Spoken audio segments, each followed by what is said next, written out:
Evening students, कैसे हैं आप? आशा करते सब अच्छे ही होंगे। आज हम आपके लिए फिजिक्स का एक नया क्वेश्चन लेकर के आए हैं। आइंस्टीन के प्रकाश विद्युत समीकरण ई बराबर क्या होता है? हाफ एम बी स्क्वायर बराबर H new minus new not की स्थापना करनी है। आइंस्टीन का प्रकाश विद्युत समीकरण हाफ एम बी स्क्वायर बराबर H into new minus new not की स्थापना करनी है। तो देखिए, इसको हम बहुत सरल भाषा में आपको सिखाने वाले हैं, बस आप लोग हमारे साथ लगातार जुड़े रहिएगा, ठीक है। तो देखिए, इसमें सबसे पहले क्या किया जाता है कि कभी भी आपको डेरिवेशन करना है तो सबसे पहले आप याद रखिएगा, इसमें देहली आवृत्ति का डिफिनेशन लिखा जाता है और कार्यफलन का डिफिनेशन लिखा जाता है। बाद बाकी हमें किसी भी डिफिनेशन की आवश्यकता नहीं होती है और इसी से हमारा डेरिवेशन कंप्लीट हो जाता है, ठीक है। तो कैसे लिखा करते हैं, स्टार्टिंग इसकी हम कैसे करते हैं, देखिए जरा। आइंस्टीन समीकरण कंप्लीट करते हैं तो हम देखते हैं सबसे पहले कार्यफलन की परिभाषा क्या लिखेंगे। चूंकि किसी धातु की सतह से इलेक्ट्रॉनों के उत्सर्जन के लिए, किसी धातु की सतह से इलेक्ट्रॉनों के उत्सर्जन के लिए आवश्यक न्यूनतम ऊर्जा को कार्यफलन कहते हैं। कार्यफलन कहते हैं। किसी धातु की सतह से इलेक्ट्रॉनों के उत्सर्जन के लिए आवश्यक न्यूनतम ऊर्जा को कार्यफलन कहते हैं। ऊर्जा की मात्रा को कार्यफलन कहते हैं। इसे W से व्यक्त करते हैं।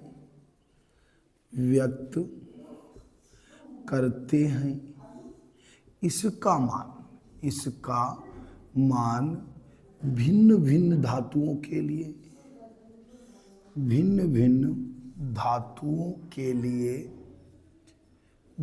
भिन्न होता है। तो सबसे पहले आप परिभाषा कार्यफलन भी मान ले तो भी यही है, और अगर इसके समीकरण कर रहे हैं तब भी यही है, ठीक है। किसी भी धातु की सतह से इलेक्ट्रॉनों के उत्सर्जन के लिए आवश्यक न्यूनतम ऊर्जा की अतिरिक्त मात्रा को ही हम कार्यफलन कहते हैं।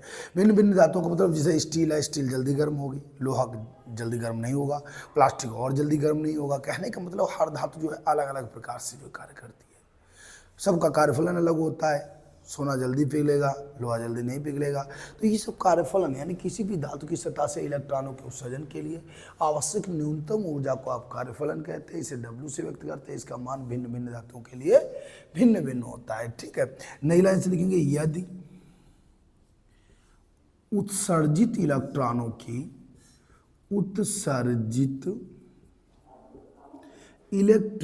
की अधिकतम गतिज ऊर्जा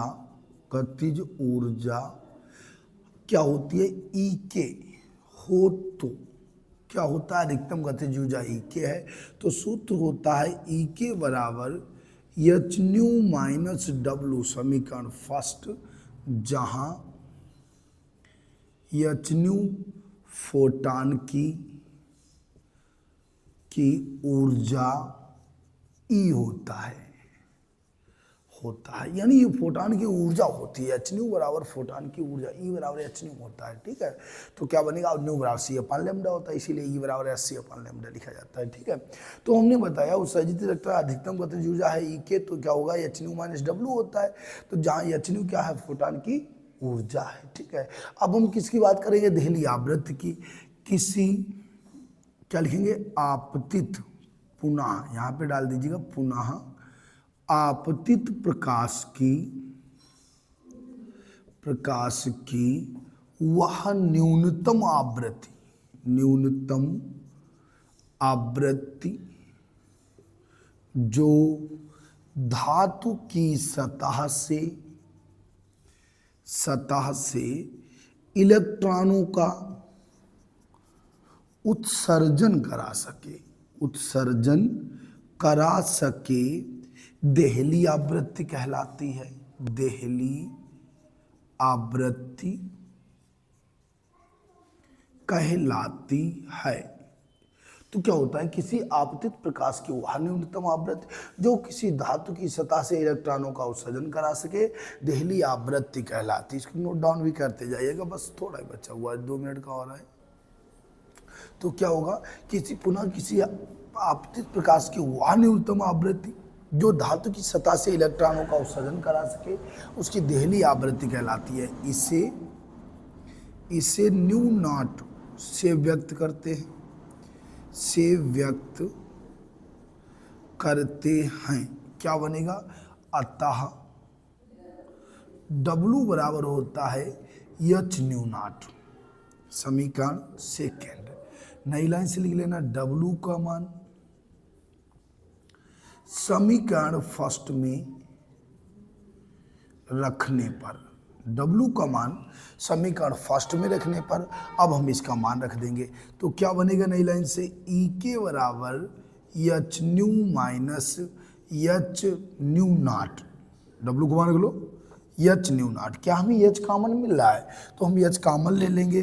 तो क्या नई लाइन बनेगा, E के बराबर H into new minus new not. समीकरण थर्ड हो गया। ठीक है, हालांकि डेरिवेशन हो गया, थोड़ा 2 लाइनें बची हैं। नई लाइन से लिखेंगे यदि उत्सर्जित, क्या लिखेंगे आप, यदि उत्सर्जित इलेक्ट्रॉन का अधिकतम वेग v हो तो उत्सर्जित इलेक्ट्रॉन का वेग क्या है, v वेग से तेजी से ऊपर की ओर उठ रहा है। ठीक है, तो क्या बनेगा, गतिज ऊर्जा E के बराबर हाफ mv² होता है। ठीक है, फिर क्या करेंगे, समीकरण 4 बना लिया। समीकरण 4 थर्ड व फोर्थ की तुलना करने पर तो क्या मेरे पास बनेगा, इसका भी बराबर का मान, इसका भी बराबर का मान। तो हाफ mv² बराबर H into new minus new not. Complete derivation proved. ये हमारा डेरिवेशन कंप्लीट हो गया। बहुत सरल भाषा में मैंने सिखाया है, एक बार पढ़ लीजिएगा, आपको समझ में आ गया होगा शायद। ठीक है, कैसे लिखेंगे, चले पहले कार्यफलन। किसी धातु की सतह से प्रकाश इलेक्ट्रॉनों को उत्सर्जित करने के लिए आवश्यक न्यूनतम ऊर्जा को कार्यफलन कहते हैं। इसे W से दर्शाते हैं। इसका मान भिन्न भिन्न धातुओं के लिए भिन्न भिन्न होता है। यदि गतिज ऊर्जा की EK है तो EK बराबर H न्यू माइनस W, जहाँ H न्यू क्या होता है, फोटॉन की ऊर्जा होती है।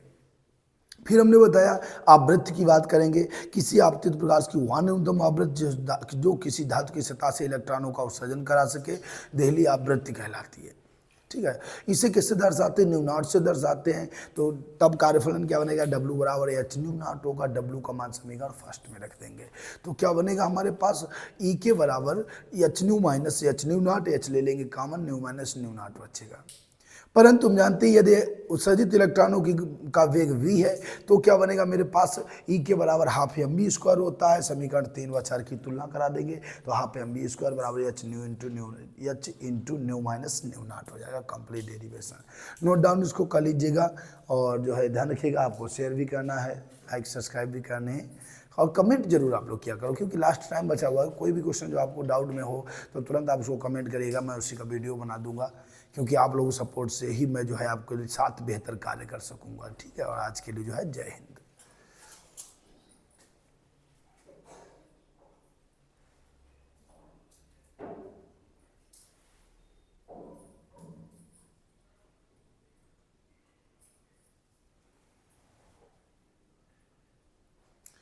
नोट डाउन कर लीजिएगा, कुछ ये साथ दिख नहीं पाई थी आपको ठीक से, तो देख लीजिएगा। यहाँ पे इस तरीके से इसको जो है डेरिवेशन को हम कंप्लीट करेंगे। हालांकि नॉर्मल बात थी, वो आप समझ गए होंगे।